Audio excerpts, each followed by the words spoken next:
What's up, everyone? We have to talk about the Fantastic Four trailer. They brought out the cast to this massive fan event in Alabama. They had a rocket ship and everything. I thought it was pretty damn cool. They really wanted this to feel like a big event. And I know Marvel has a lot riding on this movie. They've had their stumbles as of late, right? They still struck gold with Deadpool and Wolverine, but this is the movie that they're really using to kick off this final journey to Doomsday and Secret Wars. Kevin Feige said it himself. They will be main players, some of the main players in the MCU going forward. It's also their third attempt at the Fantastic Four. You had the early 2000s films and then the one with Josh Trank that really didn't do well at all. So I think people also have this feeling of the movie has to be big, but also let's hope third time's a charm, right? Say for me, third time was absolutely the charm because I thought this trailer was, for lack of a better term, pretty fantastic. It leads with the two most important things that I think a trailer should lead with, and that's character and tone. We'll start with the latter. I think what's really important when you're showing an audience a trailer for the first time is, are you able to capture the feel?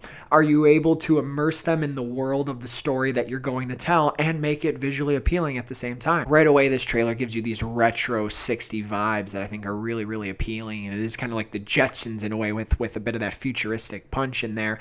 Also, the sets, the production quality looks amazing. Everything looks really clean, really sharp. And then the visuals, right? The cinematography in this trailer alone, I think I don't think it's hyperbole to say, for a Marvel movie, especially as of late, this might be some of the best collection of visuals that the MCU has had in some time, maybe ever. And then it puts the focus on the family. They are Marvel's first family, and that is what makes this team so unique. It sets them aside from something like the Avengers or the Justice League, because this is truly a family.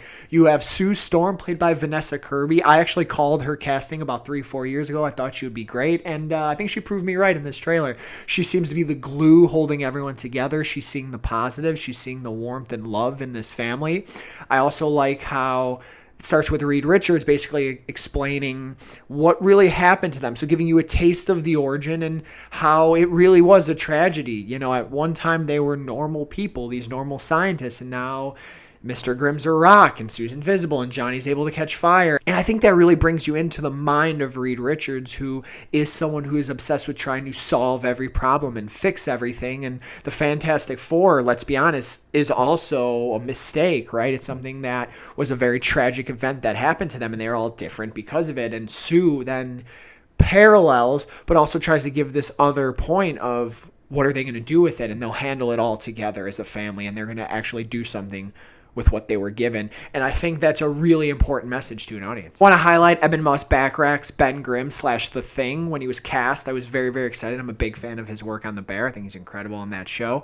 Was really excited to see what he would bring to this role. I think he looks great already, and I can only imagine how much better it's going to look with a few more months of post. I also think the performance is really strong. The voice works. There's a little bit of humor there. I also think the mocap is really, really working, and you could tell there's many micro expressions that you're able to see captured from him, especially in the scene that I think is great in this trailer, where he's watching the replay of himself still human with Reed on that little TV. He has that classic look, the top hat and the trench coat. So right away, a really nice emotional moment for him to get some audience buy-in. Just wanted to go back to the visuals for a second, comment on how Sue Storm's powers look. Very, very interesting. It's like the light is bending around her, almost like a rainbow, right? And you could tell that the physical space is being altered with as well. We see that in a shot on the rocket ship and in an action shot, what looks like to be somewhere in downtown Manhattan near the Baxter Building. Really, really interesting stuff. We also got a taste of some other really fun things. I mean, we got a shot of Galactus, right? Who's going to be a big, bad MFer played by Ralph Ineson. I think that voice is going to be amazing.